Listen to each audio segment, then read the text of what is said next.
This dummy can sell.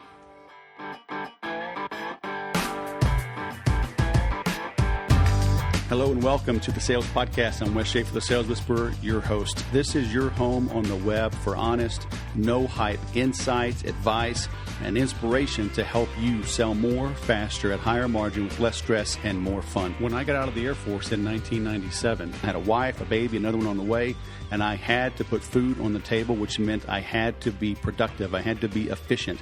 I had to be successful at making sales, and I was. Over the next decade, I continued to succeed in various industries across the country, even across the world, which led me in 2006 to starting the Sales Whisperer. Since then, I have built a big business and a big family, and I have fed my family, provided for them based on my own skills, my hard work, my dedication, my insight. And now I give you this podcast as a free tool to help you learn what I have learned over 20 plus years. Another free tool that you can use to grow your sales is available over at thebestsalessecrets.com. Head on over there, and it's over 21 pages of advice, things including the 7 keys you need to apply to win at sales, how to look at money, and the true purpose of the sale. So again, head on over to thebestsalessecrets.com for that free tool.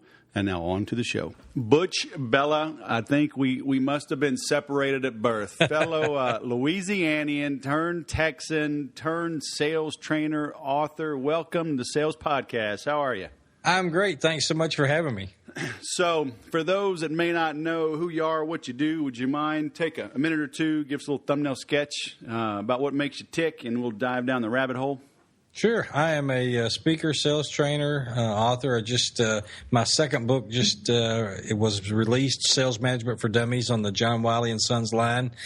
I've been doing this for 40 years. My first sales job was at 10 years old, selling grit newspapers way back in the day. Woo. And it's all I've ever known. I was lucky enough to get hired into a company at 21 years old that saw something in me and was division sales manager at 25, VP of sales at 30, and bought the company with a business partner at 35. Wow. And it was just a rocket ship ride. And so I've always gravitated towards the front of the room, and did 10 years of stand-up comedy while I was building my sales career. Oh, yeah. Traveled the highways and byways as a professional stand-up comic, and that has really turned out. I tell people that's really the greatest sales training I ever had. Oh, yeah. But it led me into melding the two and now doing speaking and sales training. Man, my buddy owns a comedy club here in town, and that's a couple years ago. Right. I did the open mic. He actually had a 6-week little course, and I figured, what the hell? I think it was like a couple $100, and I'd never done that. You know, I speak. I mean, hand me a microphone, I'll talk. I mean, I'm not afraid, but man. You know, I forget who said it, but it's like, you know, if you want me to speak for an hour, I can start now. If you want me to speak for 30 minutes, you know, give me an hour. If you want me to speak for 10 minutes, you know, give me a week or give me a month. Right, exactly. Right? The shorter it is. And, man, that little 6-minute deal, I mean, I worked on it. Oh. And it turned out fine, and you know, you got to invite all your friends, and there was, I don't know, 8 of us, I think, roughly, 6 or 8 that went through the course and actually got up and did it, but it was hard. It's. I tell you what, you know, most people. It's crazy, Wes. Most people think that the people in a comedy club audience are there to enjoy themselves. No. They're sitting there with their arms crossed, going, "Okay, fat boy, make me laugh." Yep. And it's a challenge, and you've got the split second to win them over, just like you would a prospect. And I learned so much about sales scripting and timing and voice inflection, and you know, there was just so much. I knew I was getting good public speaking training. I had no idea how good a sales training I was getting. So did you stop what you were doing to do comedy, or this was just on the side, just for fun? It was one of those deals in 1991. I was at the Comedy House in Little Rock, Arkansas, with another couple in the, Sunday night open mic, and the open micers were, horrible. And the couple that we were with, my wife said, you could do that. And I was wittiest in high school, which was, I've always been that kind of guy. I've been the one that, like you just said, I never met a microphone I didn't like. So the next Sunday I go up and do it and just literally killed. And it was like a shot of heroin. And I had a booking agent within no time and was headlining clubs probably within 6 months. And the owner of the company I was working for knew it and encouraged it. And I was literally traveling every weekend. And I covered a 3 or 4 state area with my sales territory, so I could have sales, comedy clubs. If I had to work Memphis for a week, then I would try to tie it in and do some nights at the Comedy Zone in Memphis, and Little Rock, and then Northern Arkansas, and so forth. And so I literally every weekend for probably 10 years I was on the road doing comedy, and he encouraged it. And again, we thought it was for speaking, which I ended up using in the industry. With industry functions and company functions and things like that, you really get totally away from any sort of mic shyness or stage fright or whatever.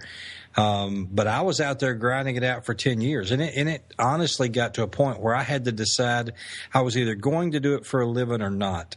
And with 3 kids at home, I decided, I had a great job. I wasn't going to do that. And it was I probably made the right decision, because that was at a point in time where the comedy clubs but it was played into my hands. They were going to a Friday, Saturday schedule instead of a week-long schedule, which was great for me. It was horrible for the guys trying to make a living at it. But it was I just got burnt on it. And I don't even watch a lot of comedians on TV today, just because it was one of those things. I just got so much of it, and I think I overdosed on it, I understand. So, I mean, that's amazing, though. So let's go back. You said, at 21 years old, you got into sales.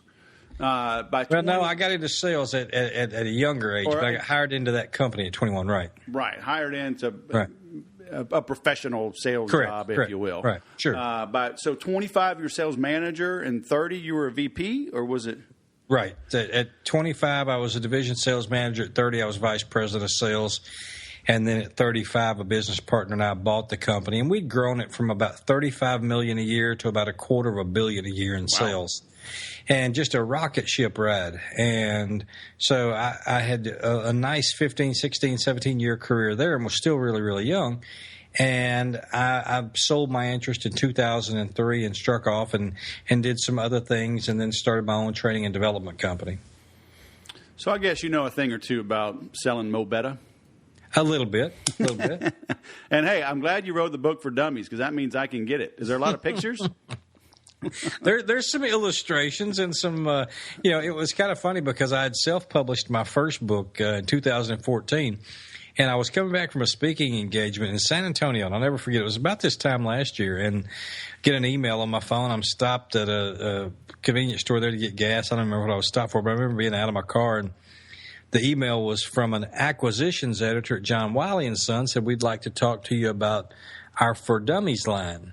And, of course, the first thing that comes to my mind is, okay, which one of my buddies has figured out how to spoof an email like this, So I didn't do anything but just hit the call button, just hit the button on the iPhone screen and just dialed the number that was on his email signature.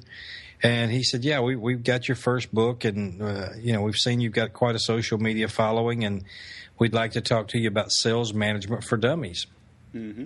And it was like, wow, really? And so the more I dug into it, really, Wes, it was one of those things to where there's a lot of books out there for salespeople.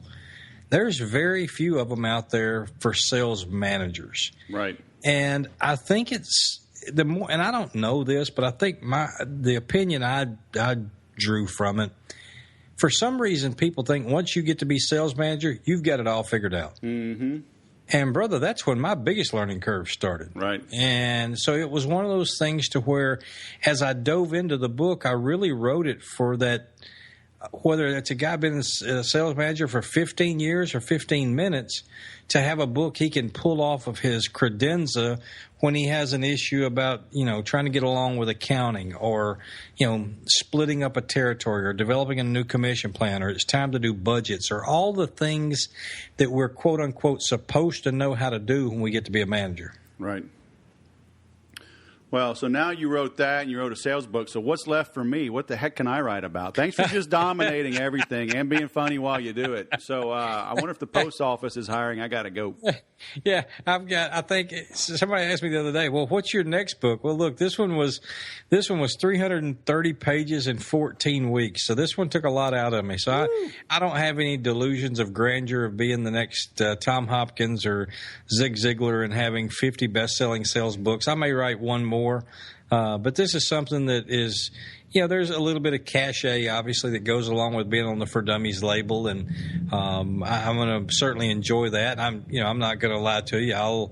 It'll be a little bit of a surreal feeling to walk into a Barnes and Noble and see my book on the shelf. And yeah, I've already looked into buying an airline ticket just so I can go see it in the airline bookstore. I'm not, are you checking a bag? No, I'm just going to the bookstore. I'm really not going. I just need to checking myself out. I just need to get through security, if you don't mind. But no, it was one of those things where I was very, very flattered. I feel very fortunate, and hopefully it's something that I can leave for the profession. And Wes, I've said for years, if I have one calling in sales, that is to professionalize the profession of selling. Mm-hmm. And we are in an industry where there is such a low barrier of entry, and it kills me. But I hear it all the time, and I'm sure you do too. Friends of mine, but people well, I can't get any other job. I guess I'll go into sales. Really?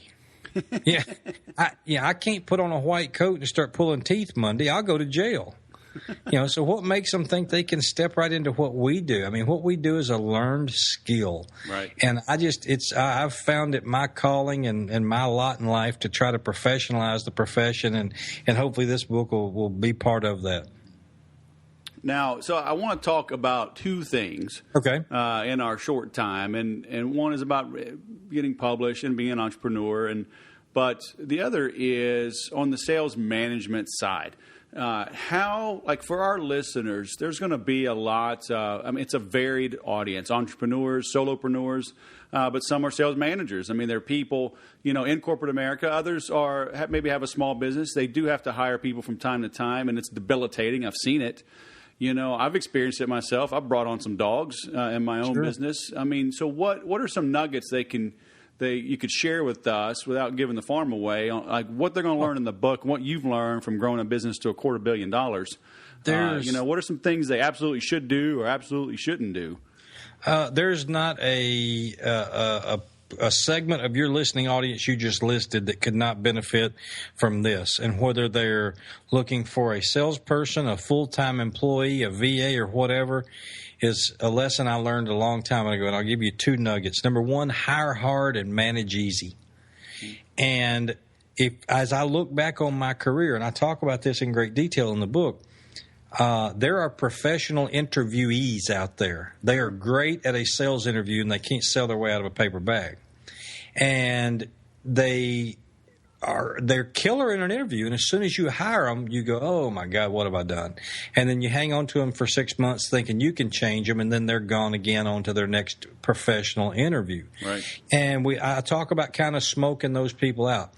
When I say hire hard and manage easy, I'm talking about you literally bind that hiring process down to where only the best of the best could get through it. Make it so hard that you would have trouble getting through it yourself. Because here's the thing. The mistakes I've made in my career as I look back is when I had to fill a spot, and I took the first person that could fog a mirror, and then I was miserable. They were miserable. I had to go back and redo it and do it over again, or I was doing their job for them. And I had my mentor said, Butch, you'll learn, hire hard and manage easy. And boy, it stuck with me for so many years because too many times we hire easy and then we have to manage hard. Right. So that's one thing I think, whether you're a solopreneur looking for a VA or whether you're a manager, sales manager with 50 salespeople, when you're looking for your next superstar, hire hard, manage easy. The other nugget I'll give you is no matter who you have out there, is you get what you inspect, not what you expect. Right.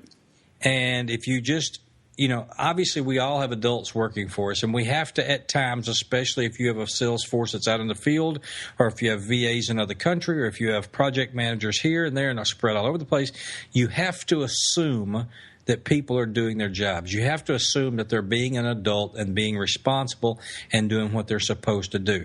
However, that does not mean you don't go back behind them and inspect their work. You have to inspect to get what you expect. Right. That's the old W. Edward Deming. If you can measure it, you can improve it. Oh, absolutely. If you can measure it, you can manage it. And that's so true because, the things that you really figure out, and when you find ways to measure performance, then you can improve that performance because people love to keep score. Right. And I talk about it in the book. I believe most people, and I'm sure your listeners are all over the world. So I started to say most people in the United States, most people in the world want to do a good job at their job. Right. I just think people are inherently good. There's some bad ones out there, but the majority of people go to work wanting to do a good job. But here's the problem, is they do a really, really, really good job and they surpass expectations and nobody notices. Mm-hmm. As managers, we don't say a word to them about that. So their performance falls off and falls off and falls off and falls off until it gets to be substandard. But guess what? We notice that. Mm-hmm. And so what we do is we get on to them and they get the tail chewing. So then they do just enough to stay above the tail chewing line. Mm-hmm.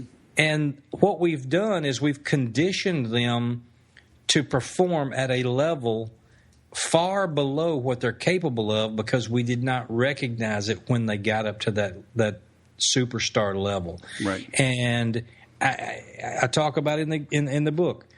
Recognize people's strengths instead of pointing out their weaknesses. And when you see someone being a superstar, by golly, scream it from the mountaintops because we're the first ones to jump on somebody for doing something wrong.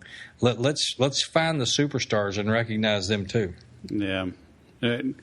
Why do you think that doesn't happen? I mean, it sounds right. I mean, we read it in the Bible, right? It's taught to us every Sunday, but in business, we don't apply it. It's work, and I think we respond. The old squeaky wheel gets the oil. If somebody's doing a great job, we're glad. And we think, okay, good. But when they're doing a bad job, we got to do something because our tail's fixed to be in trouble. Mm-hmm. And as a manager, you should always take more blame than you deserve and less credit than you deserve. Mm-hmm. And I think that is another key to having a team of people that want to work for you and want to work with you. And when things go right, give the team the credit. When things go wrong, put the blame on yourself. Right. You will earn their respect more with that one thing than anything else you could do. Yeah, do you think it's just personal, like insecurities? I mean, because I've worked for a ton of bad managers, and they will take all the credit. Oh, absolutely. And that's why I don't work for them anymore. And I'm not going to tell you that I haven't worked for a few like that. And it was funny because, one that comes to mind, everybody knew that it was a sham. Everybody knew that there was credit being taken that wasn't deserved. Right. And I'm gonna tell you, if you're a manager and you kind of feel like your toes are being stepped on right now, and you say, I may be doing that. Guess what? You're not fooling anybody. Right. The people in your organization or the people you work around or with or other people that do what you do, the pack you run with, they know the real score. And it's real hard to pull that off and make people believe it. Right. So talk to me about writing your book. I love hearing the stories. I finally pulled up my book proposal and and said, by golly, I'm going to finish this thing and get a for real contract, because my 2 books are self-published.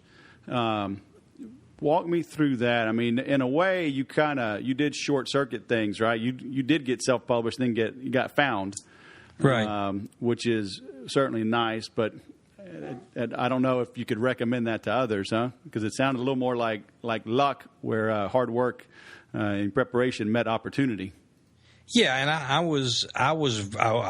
luck was a lot of it. I was very blessed. I'd had my first book, The 10 Essential Habits of Sales Superstars, was a project that I had started in probably about 2006. And it's a little 100-page book. It's a small book. And it's basically just 10 habits that I developed over the years, and all of them center around the number 10. Well, my mentor kept after me. He said, "Oh, what about that book?" And so I started in 2006. And then when I got to the hard part, I'd put it on the shelf, and then I'd pull it back off, work on it a little bit. It'd get hard again. I'd put it on the shelf again. And in 2009, I had triple bypass heart surgery at 43 years old. And I got lucky I didn't have a heart attack. I caught it before it caught me. But while I was recouping, I pulled the book back off the shelf, and I started writing and got more serious about it. Well, when I went back to work and everything, back it goes on the shelf.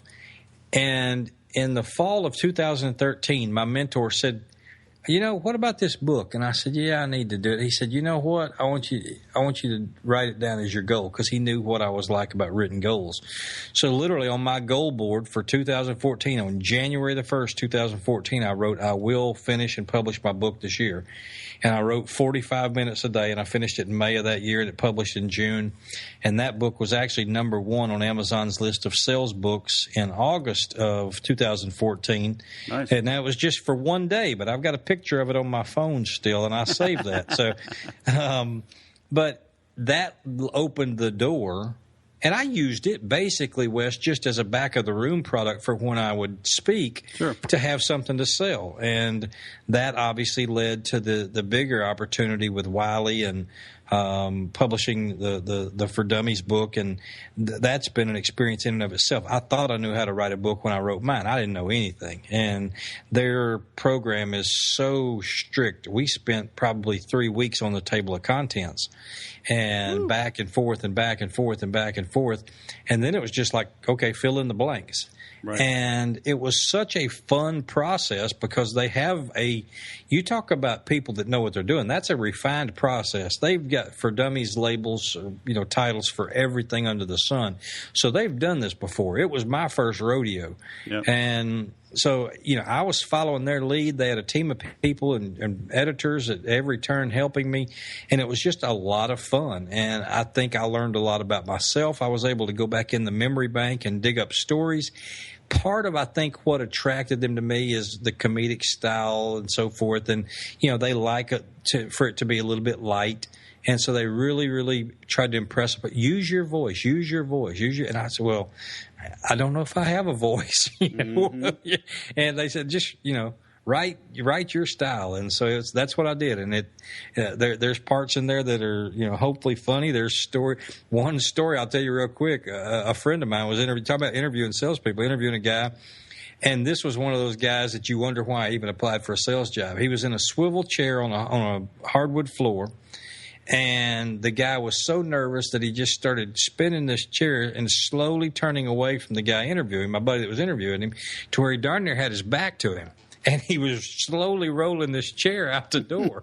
Well, my buddy just kept the pressure up, and he said he almost had to chase him down the hall to finish the interview. Needless to say, he didn't get the job. But I had so many stories like that I could go back to and really work in, and hopefully people will find in there. I want it to be for the guy that says, I've got to be the only person ever dealing with this. And then you open it up and go, oh, wait, no, I'm not really. There's You are not alone. Exactly. And guess what? I'll show you the places where I made the bad decisions, too. It's not all just, unicorns and rainbows. I'll tell you where the wheels came off, too, Right. So, going back, though, I would like to go back a little bit on the hire hard and manage easy. I don't want people to misconstrue what I think your message is. Okay. And because you're not saying necessarily be a softie once they're on board, but it sounds more like the interview and screening process is so rigorous that you're only going to have A-plus players on your team that don't require a lot of hand-holding or browbeating. Absolutely, exactly. That's exactly right. I certainly don't mean you're totally hands-off. What I meant was if you hire hard, you manage easier. Mm-hmm. If you hire easy, you're going to manage a lot harder. Right. And it makes your job a lot harder if you just lower that rope and let everybody and their brother run through and get a job. Right. And, the stricter you make that process, the better salesperson you're going to have, the better your team is going to perform. But here's the thing that you'll find is that the more your other salespeople will respect you as a manager, mm-hmm. because they're on a team now that they see how hard it is to be a part of. Right. And there's a little bit of a serendipitous payback on the other end in their performance because they don't see you just letting everybody and their brother come get the same job they've got. Right. Yeah, I kind of remember that when I got to do a lot of work with Infusionsoft and their software, and when I found them 7 years ago, 2008. They had it was a tough certification process. It was 5 days. The test was kind of hard. But basically, you had a certificate for life. Right. And so people were gaming the system, and they weren't staying up on the certification. And then, so after about 4 years, they realized that, like, man, we got to change this, put some teeth in it. I remember when I was taking the new test, I was hot, man, because it was hard. And right. But then it sunk in as I was taking it. It's like, well, that means not everybody can pass it. There you go. And that means this little badge on my website will mean something. And then I was like, make that thing harder. Yeah, no kidding. Especially after I passed it. Raise the bar even higher, right. So that thing should be 6,000 questions.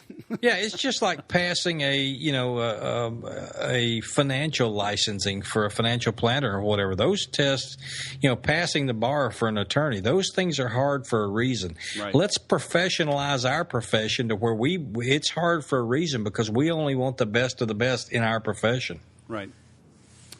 So you mentioned, too, that, Wiley liked what you were doing from a social media standpoint, 23,800 followers.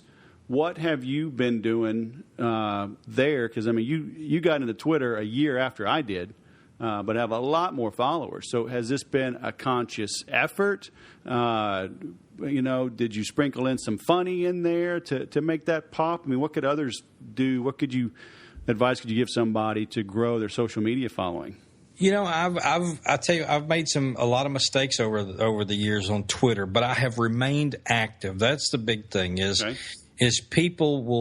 see a lot of people hit and miss on Twitter. A lot of my tweets are scheduled, and my project manager, she's kind of a social media guru, she gets on me all the time because I have probably too much scheduled and not enough personal interaction, and I'm working on that. But every 40 minutes I have a tweet going out that's scheduled, wow. And it's either a motivational quote, it is a sales tip, it is a link to an article that I've found online. It is, something of value. And I use, Gary Vaynerchuk's jab, jab, jab, right hook. I give a lot of stuff away, links to my blog posts that are all free. And then, a couple of times a day, I'll have a sales pitch tweet to where they can order my book or my Game of Sales DVD. And, GAME stands for Goals, Attitude, Motivation, and Education. And it's a 40-minute DVD that I've got that really goes into the intangibles of sales. But, every tweet is not about selling. Every tweet should be about delivering value. And we hear that all the time. But I've tried to be very, very conscious of that. And I've gotten a lot of followers, and I don't follow back everybody that follows me. If they're not somebody I think can add value to my Twitter stream, then I don't follow back. Now, some of them probably they'll probably unfollow me or whatever, but that's not what I'm in. I'm not in Twitter for the quantity. I'm into it for the quality. Mm-hmm. Because you have to understand, Twitter, unlike any other form of social media, Twitter is like a river. Yep. You drop it in and it floats by and it's gone. So if I'm promoting a blog post like today's blog post at my website, it will probably be tweeted 6 or 7 different times today because I've got Twitter followers all over the world. Well, if somebody's not watching at that particular moment, they didn't see it, and they're not going to scroll back through my timeline to see it. So that's kind of how I love Twitter. I think it's a great way to interact. I do try to interact with people. I answer sales questions on there. So I do try to interact with people on there. Right. What kind of software do you use to manage it? Hootsuite. Oh, okay, cool. And then my inbound, I didn't go with Infusionsoft. I went with Act-On, which is, Sure. If you're familiar with them, that's our inbound marketing software. Yeah, cool. I know those folks rather well. So that's a great strategy. I mean, they hear that specific. So, I mean, I appreciate it because not everybody would think about that. I mean, if you do 6 tweets on a blog post, are they identical? Or are you changing up the headlines a little bit? Great question. And here's what I do is I have okay, so let's just say that let's do 8 a.m., 10 a.m., noon, 2, 4, and 6, okay? Mm-hmm. So we got 3 in the morning, 3 in the afternoon. The first one in the morning and the first one in the afternoon would be the same. Okay. Second one in the morning, second one in the afternoon would be the same. Third one in the morning, third one in the afternoon would be the same. And then on Saturday and Sunday, I'll change the heading to Best of the Week in front of the name of the blog post and post it on Saturday or Sunday because I don't have any content at the site, or any new content on Saturday or Sunday. Right. And I get a lot of traffic off of that just because I called it Best of the Week. Right. And it's just another opportunity for people to go back and see. I've got 400 plus. I could write another book just from my blog posts. Sure. But I'm very conscious about. I don't want people to say, to see the same tweet if they are watching it. Well, I just saw that. I try to publish once a week on LinkedIn with their new LinkedIn publish. Right. And I'm repurposing old content there from my blog I'll take from a couple of years ago and freshen it up a little bit. And, if it says, today's Monday and I'm going to publish it on a Thursday, I'll edit that and so forth and then publish it at LinkedIn. And LinkedIn will give you the opportunity to tweet it out, and I do that. And so I'm always trying to give people, because you always have new followers on Twitter, and don't assume just because you wrote an article or a blog post 6 months ago, those people are going to go back and find it. So I'm 3 or 4 or 5 times a day. I've got archived posts that post that on my Twitter feed. That's just, hey, from the blog archives. This was 6 months ago or something. Sure. So I try to always provide them with good stuff. Obviously, I want to send them back to my website for the most part, but I don't mind if I see a great article by Anthony Iannarino or by Jill Conrath or by Bob Berg or something. I'll or the Sales Whisperer. Or the Sales Whisperer, Wes there Schaefer. You go. Let me tell you something. I will tweet that stuff out too. I'm your long lost third cousin. That's twice right. Removed. Twice removed. Exactly. Yeah. We can talk about fishing in Toledo Bend, baby. Oh, man, that's awesome. So thanks for sharing that. It's funny. You had to have heard of Mitch Hedberg in your comedy days. Huh? Here's my real quick Mitch Hedberg story. And I told this on a podcast interview the other day. And I haven't told it in years. This is wild. Mitch Hedberg. I've told this story twice now, about a week and a half. In the mid-'90s, Mitch Hedberg was just getting out of Minnesota. They actually called him Mitch from Minnesota. And they always say that the last club you'll ever headline is your home club. And my home club was the Comedy House in Little Rock. Mm-hmm. And I was in town that week, and they asked me to come up, and I think I was middling. I was the middle act, and Mitch was the headliner. And nobody knew who he was. And the club ran Tuesday through Sunday. And Tuesday night, he just tanks. It was totally over their head. And the rest of us in the back of the room are just dying. We think he's the funniest thing we've ever seen in our life. Yep. And it was crickets. Wednesday night, it's even worse. Ooh. And they sent him home. And I headlined the rest of the week, and that was my first time to headline my home club. And as I look back on it now, it's so surreal because I think Mitch Hedberg is so genius. Oh, man. Yeah. But he was just ahead of his time and ahead of that room. Yep. And they wanted, down home, right. a little light blue, humor. Yep. And his was too cerebral for them. And they had to think too hard. Mm-hmm. And those of us in the back of the room that were watching literally a master at work, we were just rolling. And he came off stage and he said, "This is the craziest place I've ever seen in my life." And he literally was calling himself Mitch from Minnesota. And he said, and I can remember saying, "You guys will never forget Mitch from Minnesota." Yep. And there's probably people still in Little Rock that probably don't even know that was Mitch Hedberg, but it was, that's who it was. So. Well, it reminded me when you're talking about get an airline ticket just to see your book. He had that one skit where, this CD is in stores. He says, right. I'd carry my CDs and put them on the shelf. And they're like, exactly. Excuse me, sir, you left something. He's like, no, that is for sale. Sell it. Exactly. Yeah, exactly. Oh, he was so funny, and I'm so bummed. He's a great one, like Belushi, gone before his time, man. Exactly.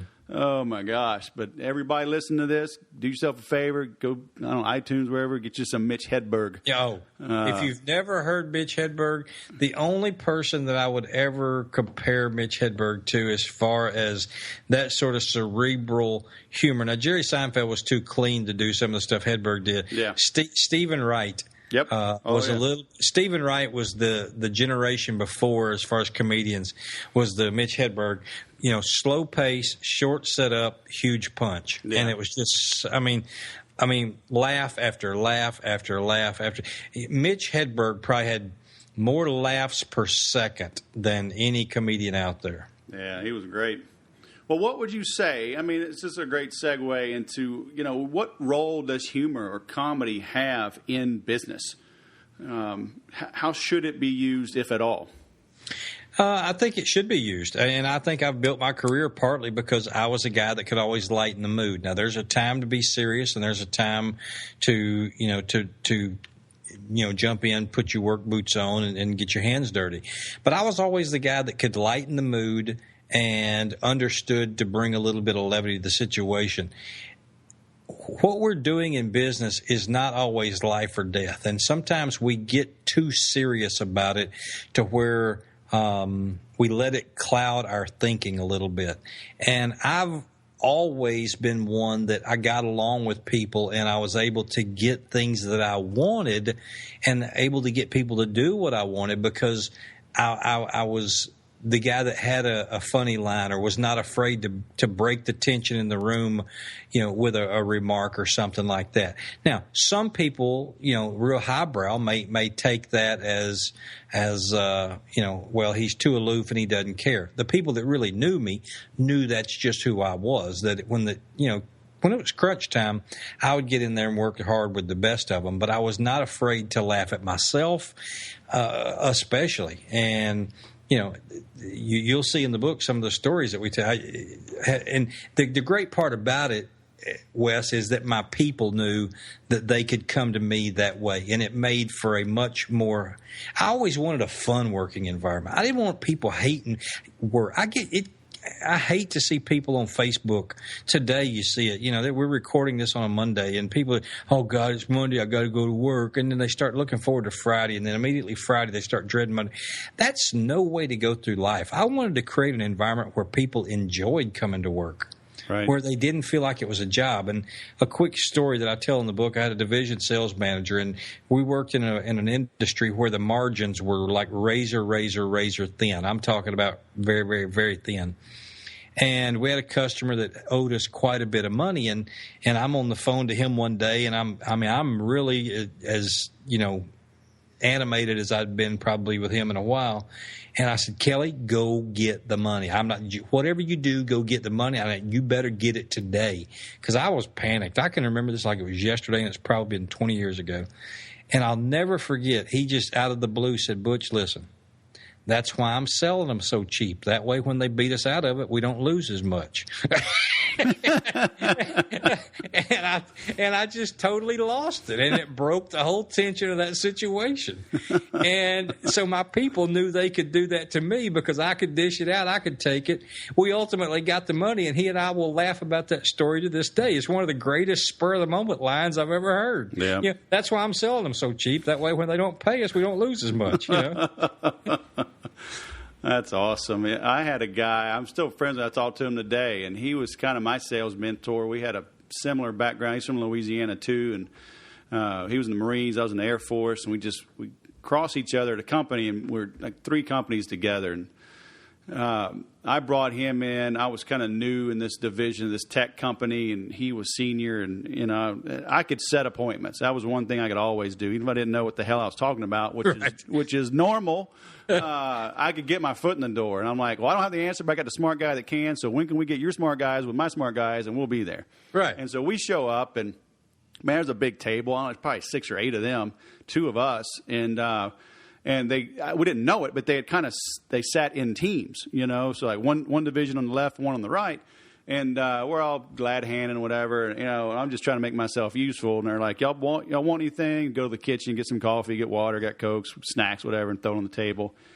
And as it came out, basically one team said, oh, well, you don't want to talk to them, you want to talk with us because we're the ones with the money for that project. And my buddy, he still remembers this. He tells me all the time. I just put my arm out on all that stuff and just slide it away from them over to the other side. I'm like, well, y'all get all these snacks, you know. And my buddy's laughing on the inside, but he's looking at their faces on the other side of the table, and and I didn't notice it, right? He just says they hung their heads down like, yeah, I guess we deserve that, you know. Well, I wasn't afraid to do it with customers. I'll tell you a real funny story, real quick. We were in the wholesale distribution business, and we had a large group of convenience stores, 100 and some odd convenience stores that we serviced. And I get a call. I'm a huge Dallas Cowboy fan. I get a call one day. This will tell you how long ago it was. And he said, Mr. Bellah? And I said, yeah. He said, this is Tony Dorsett. And I said, oh, yeah, sure. And I'm Troy Aikman. And it really was Tony Dorsett. He had at the time Tony Dorsett's Pro Flow water. Oh, wow. He had gotten into the water business back when everybody and their brother was starting their own brand of water. Right. And in the wholesale distribution business, you don't want the product in my warehouse. It collects dust in a warehouse. You need it out at retail. Sure. So I saw this as an opportunity to score some points with this customer. I knew they were all Cowboy fans. So I said, I'll tell you what, I've got a group up in Texarkana. You know where that's at. Yep. And I said, about 150 stores. And I said, let's go in up there. I'll bring you into the meeting. I'm not going to tell them. We'll come in, and if they will commit to your water, I can bring it into my warehouse. That way it goes right back out, and you and I are both happy because that's where it needs to be. And he said, all right. So he comes from Dallas, and I had gone to, the store and bought a bunch of Dallas Cowboy stuff to get signed, had in a bag. And they're at their meeting, and all of a sudden I say, okay, I've got a guest. And because he had, told me about what time it'd be, I said, I've got a guest coming. Let's take a break. So I go outside and look, and he pulls up. And, he's no taller than I am, little bitty guy. And he comes in, and they are just blown away that I brought Tony Dorsett to their meeting, and I had stuff for him to sign, and they ended up buying his water. It was a great deal for everybody. And he leaves, and let me tell you something, I'm the belle of the ball. They just, Butch, and this again was going to date it, tell you how long ago it was. They said, how did you pull that off? I said, guys, you ain't seen nothing yet. I got OJ coming in with a glove display. Oh. And they still tell that story. So that's good. Hey, play exactly. Play the hand you've been dealt, huh? Exactly. Play to your strengths. Yeah, that's awesome. Well, this has been fantastic, Mr. Butch. Where can we send people? Where do you want them going to learn more about you, learn about your book, buy your book? First thing they can do is I have set up a page. Okay. If you will go to butchbellah.com, BUTCHBELLAH.com/Sales Whisperer, you can download a free copy of my first book, The 10 Essential Habits of Sales Superstars, Plugging into the Power of 10, as my gift to your listeners. And they can get that for free. They can find me on Twitter at Sales Power Tips. If they would like a copy of Sales Management for Dummies from the author, they can order it right from my website there at butchbellah.com. You click on the store. I've got my books and DVDs and all that good stuff up there as well. Right. And they can always email me with sales questions and so forth. And, I'm the kind of guy that I'll talk to people on the phone too. So. Very nice. That's because you're a Southern fella. That's how we roll. Roll. That's how we do it. But if it's a dumb question, we might just say, well, damn, son. Yeah. Hang on. Let me get somebody else to answer that one for you. Is that the best you got? Yeah. It's like, whoo, I don't know if a 5-minute free call is going to help you much. Exactly. Yeah. All right. Butch Bellah, twitter.com/salespowertips and Butch Bellah, BELLAH.com. And we'll link to this as well in the show notes. So thank you for taking some time to enlighten the Sales Whisperer Sales Podcast crowd. Wes, thank you so much for having me, brother. I really do appreciate it. All right, man. Have a great day. All right. You too.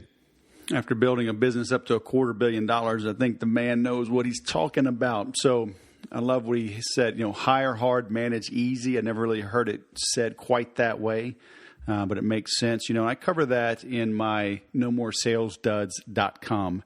It's a program for sales managers to help you hire, screen, recruit, interview, onboard, train, motivate, retain top sales talent. And I have you put your people through a gauntlet, for lack of a better word. You have to have good people, but you have to see how they respond under pressure. So I love the fact that he brought that up. You get what you inspect, not what you expect. Again, you probably have heard this before, but we need to be reminded. You've got to be checking in on your people. I've got my people now sending in a daily report. What worked, what didn't, and where do you need my help? And just knowing that they have to fill out that report each day keeps them accountable, keeps them on my toes, okay? So be sure and check out what Butch has going on. His book just came out on the Dummies platform. You can visit that at thesaleswhisperer.com and then /session 150, session 150. And you can see the links to get his book and follow him on Twitter. I mean, what a great guy. I've had a lot of fun catching up with him. It's crazy how our backgrounds are similar. It is a very small world. So be sure and put your best foot forward. Remember, there's no delete button on the internet. That'll do it for today's show. But the learning and the doing now follows. If you would like my help to implement what needs to get done, help you identify what needs to get done and the best path and the best vehicles to use to accelerate down that path, please head on over to thesaleswhisperer.com/IPA. There you will see an overview of what I call my initial process assessment. It's not expensive, but it's not cheap. But, like they say, I'd rather spend more than I wanted to than less than I should to grow my business. So if you need some help, if you'd like me one-on-one to help, again, please head on over to thesaleswhisperer.com/IPA. And as always, remember to sell different.